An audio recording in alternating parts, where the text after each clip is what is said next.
প্রিয় দর্শক, এই মুহূর্তে আবহাওয়া দপ্তরের যে পূর্বাভাস রয়েছে তাতে করে দেখা যাচ্ছে এক্ষুনি আকাশ পরিষ্কার হওয়ার কোনো সম্ভাবনা নেই, বরং বৃষ্টির দুর্ভোগ বাড়বে আরও কয়েকটা দিন।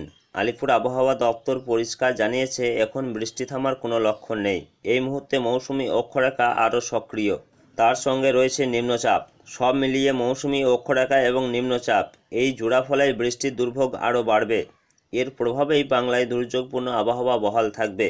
তো আসুন দেখে নেব কোন কোন জেলাগুলিতে রয়েছে ভারী থেকে অতি ভারী বৃষ্টি এবং কোন কোন জেলাগুলিতে জারি করা হয়েছে লাল সতর্কতা। পাশাপাশি জানিয়ে দেব কদিন চলবে এই বৃষ্টি। বিস্তারিত জানিয়ে দেব ভিডিওর মাধ্যমেই। তো অবশ্যই ভিডিওটি শেষ পর্যন্ত দেখবেন এবং আপনি কোন জেলা থেকে দেখছেন, সেখানে বৃষ্টি হচ্ছে কিনা বা আবহাওয়া কেমন রয়েছে, আপনাদের মূল্যবান মতামতটি অবশ্যই আমাদের ভিডিওর কমেন্ট বক্সে লিখে জানাবেন। প্রিয় দর্শক, এই মুহূর্তে আবহাওয়া দপ্তরে যা পূর্বাভাস রয়েছে তাতে করে দেখা যাচ্ছে শহর কলকাতা সহ গোটা রাজ্য জুড়েই জলমগ্নই রইল জুন জুলাই। আগস্টেও রেহাই নেই, রাজ্য জুড়ে চলছে দফায় দফায় ভারী বর্ষণ। মাঝে মধ্যে মেঘ সরে গিয়ে রোদের ঝলক দেখা দিলেও তা হয়েছে ক্ষণস্থায়ী। কখনো নিম্নচাপ, কখনো ঘূর্ণাবর্ত, সঙ্গে মৌসুমি বায়ুর প্রভাব তো রয়েছেই। শ্রাবণের ভরা বর্ষায় একেবারে নাজেহাল বঙ্গবাসী। তবে এবার স্বস্তির কথা শোনালো আবহাওয়া দপ্তর। কমবে বৃষ্টির দাপট, দক্ষিণবঙ্গে সাময়িক বৃষ্টির বিরতি, তার সঙ্গে বাড়বে অস্বস্তি। দক্ষিণবঙ্গের বাসিন্দাদের জন্য আপাতত স্বস্তির খবর।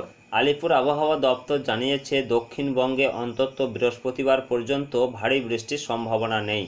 রবিবার এবং সোমবার বীরভূম, মুর্শিদাবাদ, নদিয়া, পূর্ব ও পশ্চিম বর্ধমান, উত্তর ও দক্ষিণ 24 পরগনায় বিক্ষিপ্ত বৃষ্টি হতে পারে, তবে পরিমাণে তা খুব একটা বেশি হবে না।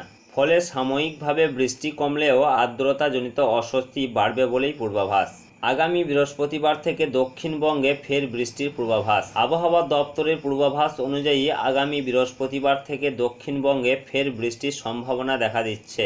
বিশেষ করে নদিয়া এবং উত্তর 24 পরগনায় ভারী বৃষ্টির সম্ভাবনা রয়েছে। শুক্রবার দক্ষিণবঙ্গের প্রায় সব জেলাতেই বজ্রবিদ্যুৎ সহ বৃষ্টির পূর্বাভাস জারি করা হয়েছে। ফলে যাত্রা পথে সাধারণ মানুষকে সতর্ক থাকার পরামর্শ দেওয়া হয়েছে। পাশাপাশি এদিকে উত্তরবঙ্গের ক্ষেত্রে দেখা যাচ্ছে একেবারেই ভিন্ন ছবি। উত্তরবঙ্গে আগামী মঙ্গলবার পর্যন্ত দার্জিলিং, কালিম্পং, কোচবিহার, জলপাইগুড়ি এবং আলিপুরদুয়ার জেলাগুলিতে ভারী থেকে অতি ভারী বৃষ্টির সতর্কতা জারি করা হয়েছে। এইসব এলাকায় 200 মিলিমিটারের বেশি বৃষ্টি হতে পারে বলে জানিয়েছে আবহাওয়া দপ্তর। রবিবার থেকে শুরু করে শুক্রবার পর্যন্ত উত্তরবঙ্গের বিভিন্ন জেলায় ধারাবাহিকভাবে বৃষ্টি হবে। এর প্রভাবে তিস্তা, তোরসা এবং জলঢাকা নদীর জলস্তর বৃদ্ধি পাবে। নিচু এলাকায় প্লাবনের আশঙ্কাও রয়েছে। দার্জিলিং ও কালিম্পংয়ের পার্বত্য এলাকায় ধস নামার আশঙ্কাও উড়িয়ে দিচ্ছেন না আবহাওয়া দপ্তর। আবহাওয়া দপ্তরের পক্ষ থেকে জানানো হয়েছে বিহার ও উত্তরবঙ্গ সংলগ্ন এলাকা থেকে ঘূর্ণাবর্ত সরে গিয়েছে। তবে এখন পাঞ্জাব, তামিলনাড়ু ও পূর্ব উত্তরপ্রদেশে ঘূর্ণাবর্ত সক্রিয় রয়েছে। পাশাপাশি জম্মু কাশ্মীর সংলগ্ন এলাকায় একটি পশ্চিমী ঝঞ্ঝা অবস্থান করছে।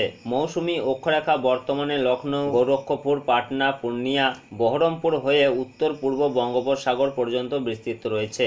এর ফলেই উত্তরবঙ্গে টানা বৃষ্টির পরিস্থিতি তৈরি হয়েছে। তো প্রিয় দর্শক, সব মিলিয়ে এই রয়েছে আগামী কয়েকদিনের আবহাওয়ার পরিস্থিতি। পরবর্তীতে কোনো আপডেট এলে অবশ্যই আপনাদেরকে জানিয়ে দেব। তার জন্য আমাদের ইউটিউব চ্যানেলটিকে সাবস্ক্রাইব করে আমাদের সঙ্গে থাকুন। ধন্যবাদ।